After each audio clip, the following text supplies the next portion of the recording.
In the year 1258, the Mongols threw so many books into the Tigris River that witnesses said the water ran black with ink for 6 months. The House of Wisdom in Baghdad destroyed. Centuries of accumulated knowledge gone. But here's what the conquerors didn't understand. You can burn libraries, you can scatter scholars, but you cannot kill an idea whose time has come. And Islamic philosophy? Its time is now. When most people hear Islamic philosophy, if they've heard of it at all, they picture one of 3 things. 1. Ancient history, dusty scrolls, dead languages, irrelevant. 2. Religious dogma, theology dressed up as philosophy, rules, not questions. 3. Eastern mysticism, exotic, inscrutable, beautiful, maybe, but not practical. All 3 are wrong. Dangerously wrong. Because Islamic philosophy is the most practical school of thought you've never studied. And here's why that matters for your life. Right now. Today. Let me show you what we're really talking about. Islamic philosophy isn't religious philosophy, it's philosophy from the Islamic civilization.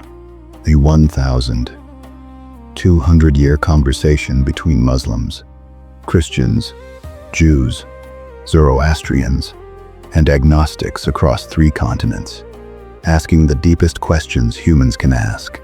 But here's the twist. Where Greek philosophy often stayed theoretical, Islamic philosophers were scientists, physicians, astronomers, mathematicians.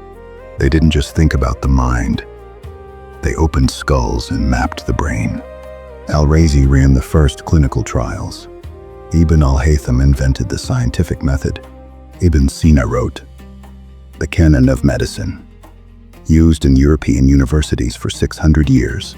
This wasn't philosophy in an ivory tower. This was philosophy in the operating room. Islamic philosophy rests on 3 revolutionary ideas that still shake Western philosophy today. There is no separation between reason and revelation, science and spirit, mind and heart. All truth is one truth. If your science contradicts your ethics, one of them is wrong. Knowledge isn't just intellectual, it's experiential. You don't just think about wisdom. You taste it. Ibn Arabi called it knowledge by presence. Modern psychology calls it embodied cognition. Same truth. Philosophy isn't a spectator sport. The point isn't to understand the world. It's to transform yourself and the world. Every question is ultimately ethical. How should I live? How should we live together? Al-Ghazali was a rock star. At 33, he was the most famous professor in Baghdad. Thousands of students, prestigious chair, brilliant career, and then he had a nervous breakdown.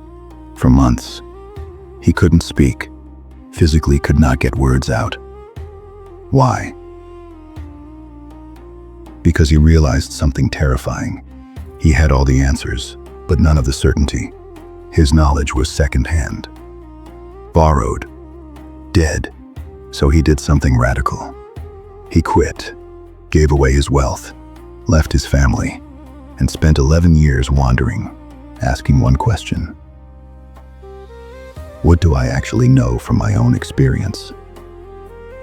What he discovered became the revival of religious sciences, one of the most influential books ever written. His answer. Ibn Rushd, Averroes in Latin, was accused of heresy. His crime? Saying reason and faith ask different questions, so they can't contradict. Faith asks, why? Purpose, meaning, values. Reason asks how. Mechanisms, causes, processes. Both are essential. Neither is complete alone. He wrote, truth cannot contradict truth. If your interpretation of Scripture contradicts observable reality, Your interpretation is wrong, not reality. This got him exiled. His books were burned, but his ideas, they ignited the European Renaissance. Thomas Aquinas, built on Averroes. The scientific revolution stood on his shoulders. Today we're in the same battle. Science versus religion, reason versus meaning, facts versus values. Ibn Rushd's answer: false choice. You need both lenses to see clearly. Rabi'a was a freed slave who became one of history's greatest mystics. Men came from across the empire asking for her wisdom. One day, they found her carrying fire in one hand, water in the other. "What are you doing?" "I'm going to burn paradise and douse the fires of hell, so people will worship God for love alone, not for reward or fear of punishment." Rabi'a saw what we're drowning in today. Transactional consciousness. Do good, get reward. Work hard, get success. Meditate, get peace. But she asked, what if the point isn't the outcome? What if the point is the love? Modern psychology calls this intrinsic motivation. Rabi'a called it 1,200 years ago. So why does any of this matter? Why should you, watching this in 2026, care about what medieval scholars thought? Because the problems they solved are your problems.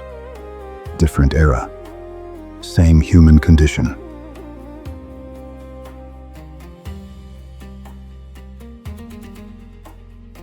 That ink that ran black in the Tigris, it seeped into the soil, watered new seeds.